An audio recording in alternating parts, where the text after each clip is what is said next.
नमस्कार दोस्तों, मैं विनय दुबे मुंबई से। इस समय हूं मैं इलाहाबाद में। वो इलाहाबाद जो तय करेगा डॉक्टर कफील खान के आगामी भविष्य को। वो इलाहाबाद जहां पे अगले 22 तारीख को सुनवाई होनी है डॉक्टर कफील खान की। आज का वीडियो बहुत सारे लोगों को बुरा लगेगा, मिर्ची के जैसा लगेगा। आज का वीडियो उन तमाम लोगों को ये सोचने में मजबूर कर देगा कि आखिर विनय दुबे बोल क्या रहा है। आज मैं आप लोगों को वो हकीकत का आईना दिखाऊंगा जो आप लोग कभी देखना नहीं चाहते। मैं आज वो सच्चाई आपको सुनाऊंगा जो आप कभी सुनना नहीं चाहते। डॉक्टर काफिल खान को आज़ाद कराओगे, डॉक्टर काफिल खान को रिहा कराओगे, कैसे कैसे कराओगे?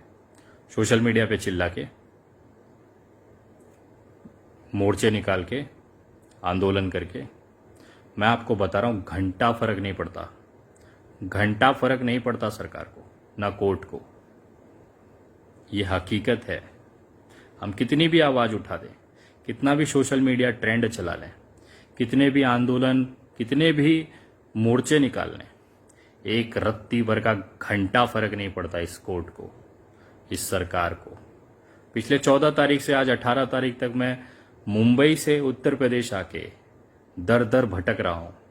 मैं उस उम्मीद से हर उस व्यक्ति से मिल रहा हूं कि शायद ये डॉक्टर काफिल खान को छुड़ा दे, लेकिन मैं इस तरह से आज निराश हूं। एक ऐसा बंदा मुझे नहीं मिला जो ये कह दे कि विनय डॉक्टर काफिल खान रिहा हो जाएगा। हर वो बंदा जिसके अंदर ये क्षमता थी कि उसके खड़े रहने मात्र से डॉक्टर काफिल खान रिहा हो जाएगा, वो अपने एसी ऑफिस में अपने घरों में बंद हैं। उनको चिंता है कि मैं छुड़ा तो दूं, मेरी फीस कौन देगा? फीस पता है कितनी है? मैं जिंदगी में बहुत केसेस देखे, लेकिन डॉक्टर काफिल खान का केस मेरी जिंदगी का अनुभव बदल दिया। मैं जितनी आराम से इस केस को समझता था, बहुत भयंकर है। मैं आप लोगों को निराश नहीं कर रहा हूं, मैं वास्तविकता बता रहा हूं। मैं भी मीठी मीठी बातें कर सकता हूं, मैं भी आपको लालच या आपको लॉलीपॉप दे सकता हूं कि हाँ बस छूट जाएंगे, बस आ ही रहे हैं। आज जितने भी वो व्यक्ति हैं जो सक्षम हैं, कोई आगे नहीं आ रहा है।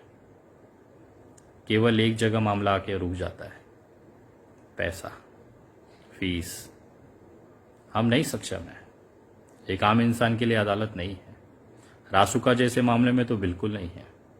मैं उन तमाम क्रांतिकारी भाइयों से बोलना चाहता हूं, कुछ भी हो, कोई भी मामला चले, रासुका ना होने पाए। मैं आपको बता रहा हूं। और खास तौर पे रासुका ऐसी काला कानून है, इतने करीब से मैं उसे समझा, इतना भयंकर। एक नेता अगर गुस्सा हो जाए, अगर उसका ईगो हर्ट हो जाए, वो आपकी पूरी जिंदगी खराब कर देगा। वो आपके परिवार को खून के आंसू रुला देगा और आप घंटा कुछ नहीं कर सकते। कानून उनका, प्रशासन उनका, सरकार उनकी। कौन जज, कौन कमिश्नर, कौन एसपी सरकार के विरोध में जाए? आज आपको पता है डॉक्टर काफिल खान के खिलाफ जो एडवोकेट केस लड़ रहा है वो कौन है? गोयल सर। गोयल सर इस इलाहाबाद के सबसे ताकतवर एडवोकेट हैं, जो अटॉर्नी जनरल है उत्तर प्रदेश सरकार के। वो शख्स अपनी पूरी टीम के साथ डॉक्टर काफिल खान की रिहाई को ना हो, इसके लिए पूरी ताकत लगा देता है। और डॉक्टर काफिल खान की तरफ से कौन आता है? मैं ये नहीं कह रहा हूं कि उनका परिवार कोशिश नहीं कर रहा है, लेकिन वो कोशिश पर्याप्त नहीं है। मैं हमेशा कहता हूं कि पैसा, ताकत और पावर कुछ भी बदल सकता है, कुछ भी करवा सकता है। इसी के लिए सलमान खान ने जो काला हिरन की जो हत्या हुई थी, उसमें हिरन को सलमान खान ने नहीं मारा था, वो हिरन ने खुद सुसाइड कर लिया था। मैं आपको उदाहरण दे सकता हूं, ऐसे सैकड़ों उदाहरण इस देश में पड़े। असलियत सभी जानते हैं, लेकिन जब मामला कोर्ट में होता है तो कोर्ट केवल सबूत, आर्ग्यूमेंट पे चलता है, रिपोर्ट्स पे चलता है। वहाँ हम कितने भी आंदोलन कर लें, कितने भी सोशल मीडिया ट्रेंड कर लें, कितने भी मोर्चे आंदोलन निकाल लें, उसकी कोई औकात नहीं है। मैं तकलीफ होता है मुझे कि मेरी चीज़ें आप लोग नहीं समझ पा रहे, यहाँ तक कि उनका परिवार तक नहीं समझ पाया। मैंने सोशल मीडिया के माध्यम से घोषणा किया कि मैं 1 करोड़ रुपए का इनाम दूंगा। मेरी हैसियत नहीं थी। मैंने कहा था कि मैं लोगों से मांग के रास्ते पे खड़े हो के 1-1 रुपया जमा करके मैं इस एडवोकेट्स को या जो भी व्यक्ति डॉक्टर कफील खान को छुड़ाएगा उसे 1 करोड़ की राशि दूंगा। उसके बाद बहुत सारे लोग आगे आ जाते हैं अचानक से, बहुत सारी एक्टिविटी बढ़ जाती हैं, बहुत सारे एडवोकेट्स अपना सोशल मीडिया पोस्ट करते हैं कि मैं केस लड़ना चाहता हूं, आप 1 करोड़ मत दीजिए, 20 लाख दे दीजिए। मैं 20 नहीं 25 लाख देने को तैयार हूं। आप गारंटी लो कि मैं छुड़ा लूंगा 1, 2, 3 हियरिंग में। मैं 20 नहीं 25 नहीं 50 लाख जमा करके दूंगा, गारंटी लो। जब मैं ये बात करता हूं सामने, सब गायब, कुछ नहीं समझ में आता किसी को। बोलते हैं हम कोशिश ही करना है तो 500 एडवोकेट खड़े हैं। मैं 25 लाख या 5-5 हज़ार दे के हर हियरिंग करा, वो भी तो कोशिश ही करेगा। आपकी कोशिश उसकी कोशिश में क्या फर्क है? आपके अगर इतना दम नहीं है जो खुल के बोल सके कि मैं गारंटी देता हूं 22 तारीख को छूट जाएगा, 25 लाख रुपया टेबल पे रखो, विनय दुबे 25 लाख रुपया टेबल पे रख देगा। गारंटी देने के लिए कोई नहीं है आज। मैं सारे लोगों की बातें सुनता हूँ, सारे जजों के अनुभव की बातें सुनता हूँ, सारे सीनियर एडवोकेट्स की बात सुनता हूँ। सब सुनने के बाद मैं सिर्फ एक ही चीज पूछता हूँ, सर 22 तारीख को का डॉक्टर कफील खान छूट जाएंगे, गारंटी दे दीजिए, मैं भी पैसा रख देता हूँ। वो कहते हैं हम कोशिश करेंगे। कोई गारंटी नहीं ले सकता। इस दुनिया की इस धरती पे, इस भारत के संविधान में यही तो खूबसूरती है। सब अनिश्चित है, होगा नहीं होगा नहीं पता, कीमत आप चाहे कितनी खर्ची कर लो। और डॉक्टर कफील का केस में सबसे बड़ी जो दुर्भाग्य है कि सही एडवोकेट, सही गाइडलाइन, सही लीगल रेमेडीज इनके लिए नहीं हो पा रही है। लेकिन मैं हारने वाला नहीं हूं। मैंने कुछ ऐसी व्यवस्थाएं की हैं, मुझे पता है जब सीधे हाथ से काम ना हो तो गलत रास्ता ही सही होता है। तो अब मैं वो हर रास्ता इस्तेमाल कर रहा हूं जहां से डॉक्टर कफील खान रिहा हो जाए।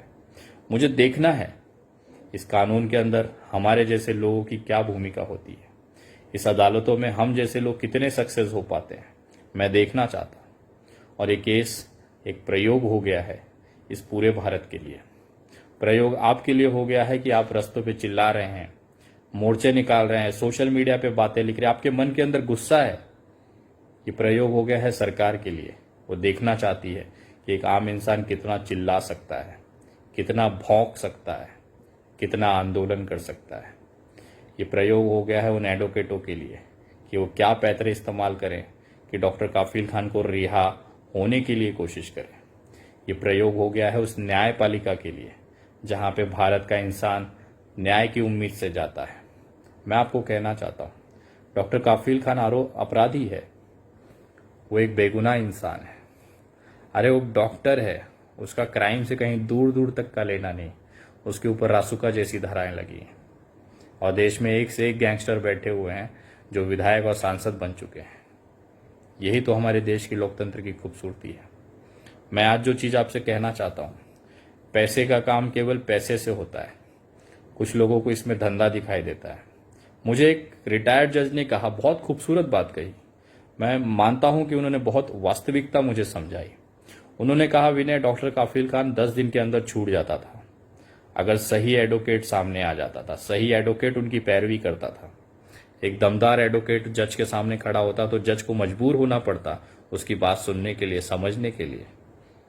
दुर्भाग्य यह है कि जो सही सक्षम व्यक्ति था उन्होंने डॉक्टर कफील खान के साथ आने की कोशिश की और उनके ही लोगों ने, उनके ही समाज के लोगों ने उसको इतना आरोपित कर दिया, उसको इतना प्रताड़ित कर दिया, उसको सोशल मीडिया पे इतना दबा दिया गया कि वो बंदा घर बैठ गया।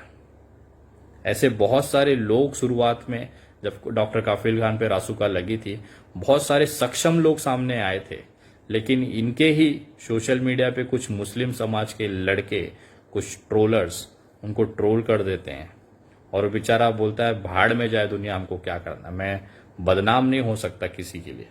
रहे जेल में हमें कोई फर्क नहीं पड़ता, मैं घर पे सुरक्षित हूँ, मुझे नहीं पढ़ना ये सब में।